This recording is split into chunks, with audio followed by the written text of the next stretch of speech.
Darwin. Un projet est composé de différentes tâches afin de spécifier les différentes étapes nécessaires à la réalisation de celui-ci.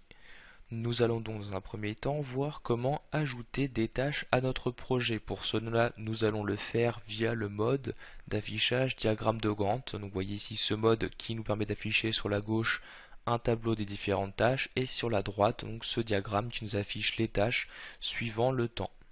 Pour ajouter une tâche, différentes manières nous sont proposées.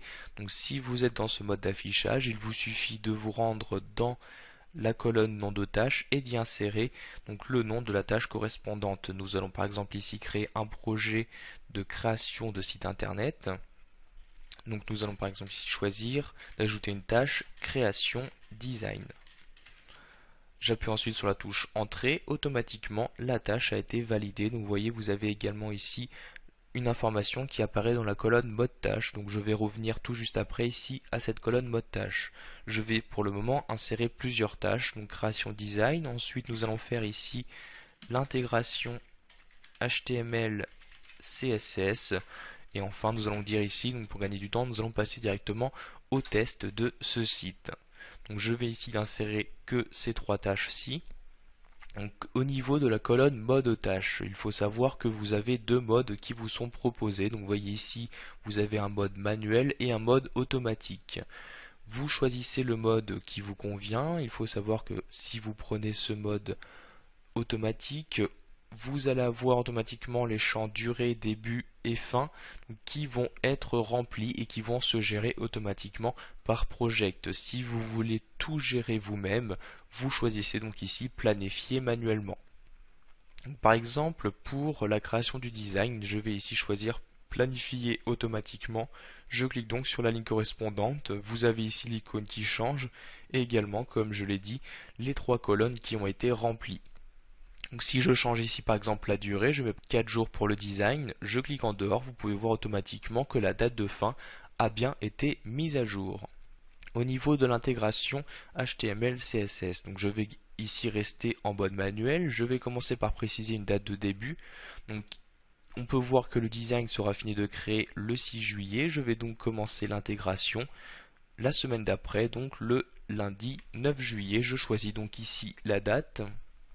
Et je vais choisir la durée, par exemple, je choisis 2 jours, et là encore une fois, automatiquement, nous avons bien une date de fin qui a été calculée donc par Project.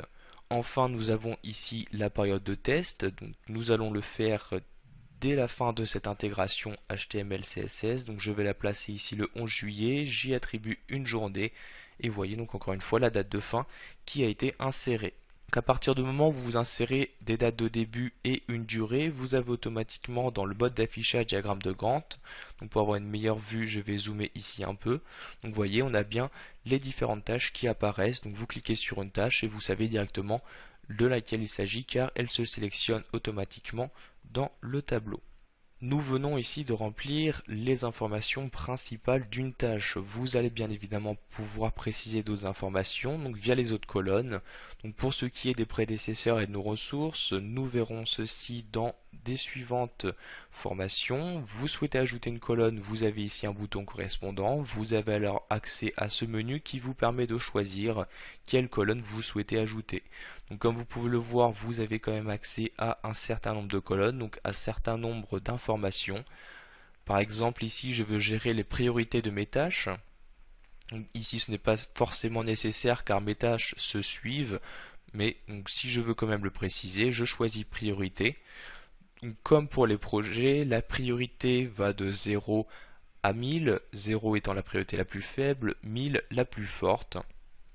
Donc, par exemple, au niveau de la création du design, je vais la mettre à 600 et je vais la diminuer ici pour les périodes de test, je vais les descendre à 400. Donc vous gérez ici sans problème les valeurs. Donc, comme je dis plus tôt, nous verrons ici ces deux informations dans d'autres formations. Donc, je vais donc par exemple ici choisir de masquer ces colonnes car je n'en ai pas besoin immédiatement. Pour masquer une colonne, vous faites un clic droit dessus et vous avez ici le bouton masquer la colonne. Je fais pareil ici pour les prédécesseurs. Donc nous avons bien maintenant les colonnes qui ont été masquées.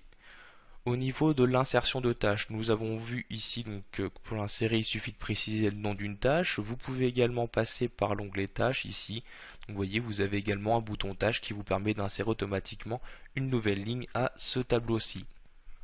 Si vous souhaitez insérer une tâche en haut, par exemple, ici dans un premier temps, donc si je veux la insérer tout en haut, je fais un clic droit sur cette première ligne, je clique sur insérer une tâche, automatiquement j'ai une nouvelle ligne qui apparaît au-dessus de celle sélectionnée. Donc là encore une fois, il vous suffit de choisir le nom que vous souhaitez donner à cette tâche. Donc je vais par exemple ici choisir de la supprimer en faisant un clic droit dessus, supprimer la tâche comme ceci.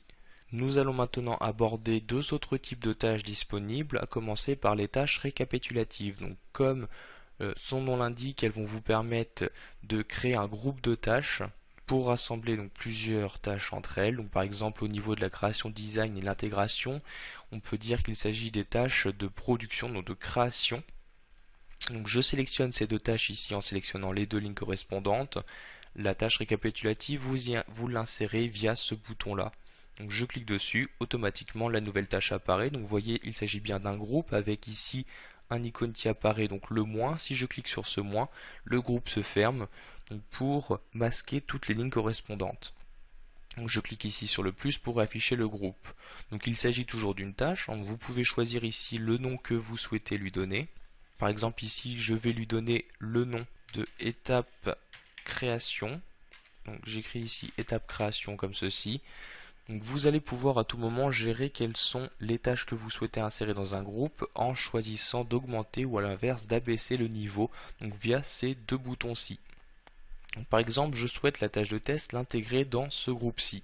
Je vais donc l'abaisser d'un niveau. Donc ici, abaisser la tâche, je clique, automatiquement la tâche apparaît dans le groupe. Pour le vérifier, je clique sur le moins, vous pouvez voir qu'elle a bien disparu. Je souhaite maintenant faire l'opération inverse, la sortir du groupe, donc je clique sur le plus pour la réafficher, je sélectionne la tâche et je clique sur le bouton hausser la tâche. Donc vous voyez automatiquement vous avez également une vue, elle se met au même niveau, donc comme quand vous gérez des listes à puces. Enfin, nous allons voir ce que nous appelons les jalons. Donc, les jalons sont une tâche un peu plus spécifique. Il s'agit en fait d'une tâche d'une durée de 0 jours.